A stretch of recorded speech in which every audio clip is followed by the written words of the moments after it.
Hey everybody, Jason here. So in this video, I'm going to tell you about how I ended up living here in Mexico. So if you've checked out some of my other videos, you will probably see that a lot of my content is about the quality of life here in Mexico and yeah, just the benefits and how to move here.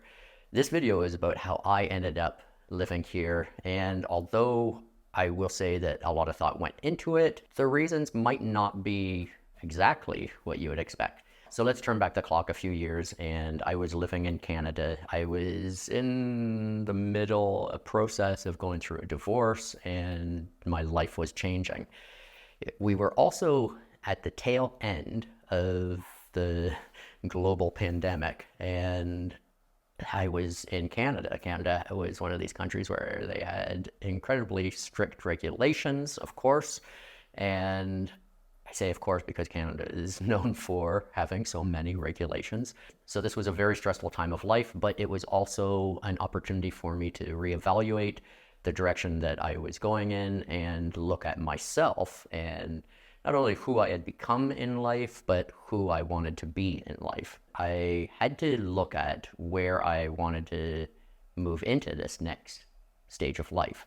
My first thought was to head out to the east coast of Canada. And the reason I was looking at the east coast of Canada was because real estate prices are very good, and also because of the nature and the beauty that the east coast, Nova Scotia in particular, has to offer. It was mid-October and I had to leave my Airbnb briefly just to go out to the supermarket and buy some groceries.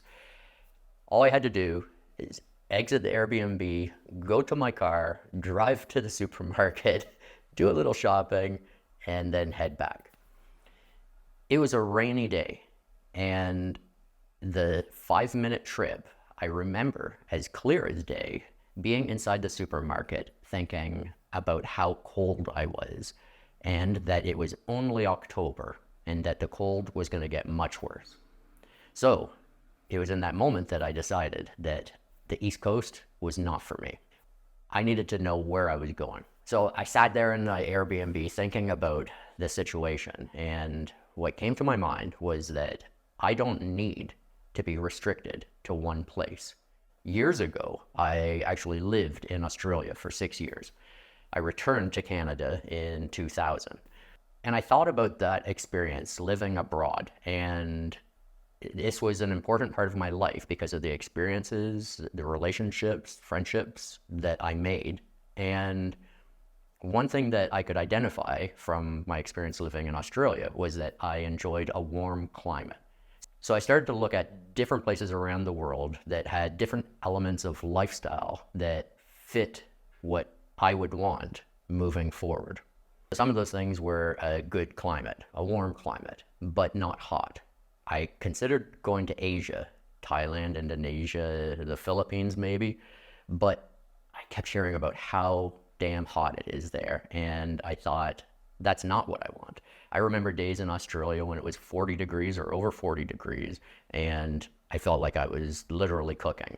I wanted comfortably warm, let's say 24, 28 degrees Celsius. I also wanted a place that had good food. I wanted to be able to cook at home with fresh ingredients and also go out for dinner and have good quality food.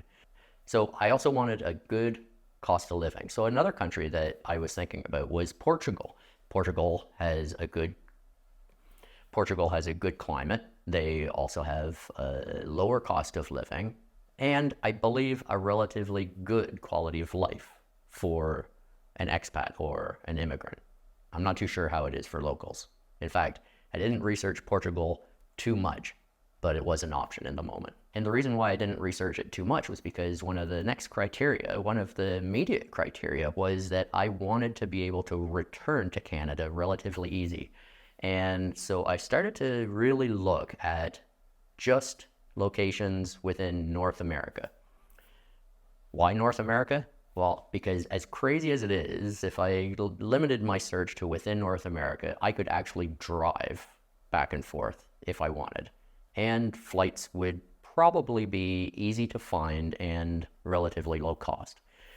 Meaning, if there was an emergency back home in Canada with one of my parents or one of my children, or for some other reason, I would be able to return to Canada within the same day if I flew. So I looked at North America as a whole, and to be honest, Mexico was not my immediate choice.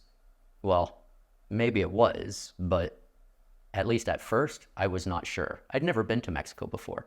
When I started to look at all of the things that Mexico had to offer, it had a warm climate, had a low cost of living, access to Mexico, meaning as a visitor, I could arrive and most likely I would receive a 60-day visa to stay as a visitor. The house sold and I moved all of my things into a storage locker. I bought a ticket and I flew to central Mexico. I had a plan. My plan was to begin here in Queretaro and then travel out to different cities around Mexico to check them out. I'd never been here before, never been to Mexico. I didn't speak any Spanish. I didn't know what to expect. I arrived in Querétaro, I got my 6-month visa, and then from there, I planned where I would go next. And I did. I traveled around to different places. I went to Puerto Vallarta, I went to Puerto Escondido, I went to Baja, to La Paz. I had planned to go to the Gulf of Mexico, to Cancun and Puerto Morelos, and maybe to Cozumel. Never made it out there. I hope to get there soon. It was a challenge. Coming here, not knowing Spanish was the biggest challenge. The safety aspects, I never felt, I'm going to retract that. There were a few times where I felt unsafe, only because of areas that I ventured into. That said, I have felt more safe than I've felt unsafe here in Mexico. So let me be clear about that. It's simply me probably heading into areas where anybody shouldn't go. And these areas exist in every country, every city around the world. So after spending 5 months in Mexico, traveling around, learning about the culture, learning some of the language, I left Mexico. I returned to Canada for a few months, and then from there I traveled to Europe to check it out. So I traveled. I went to Spain and I walked the Camino Primitivo. Then I went to France, and then I went to Belgium. I went to the UK. Now, I love the UK. I'm British by descent, and the UK felt like home, despite never actually setting foot there before. Dad was born there. The UK, if it wasn't for the economy, if it wasn't for the immigration policies that they have at the moment, the social problems that they have, the UK would be a great option. Loved it. Beautiful. I hope to go back. And after spending more time in Canada, I returned to Mexico for the second time. And it was during that time that I applied for my residency. I stayed in Mexico for quite a while. This year I returned to the US and Canada, and I was out of the country for 3 months, and now I'm back, committed to set up my life here. I'm sharing my experience, I'm sharing my story, because I think there's a lot to learn from it. There's advice that I would give somebody. Mexico has a lot to offer, and I'm really happy with my decision to come here. You know, check out some of the videos on the channel and you'll see what the quality of life is like for me here. Moving here is not easy.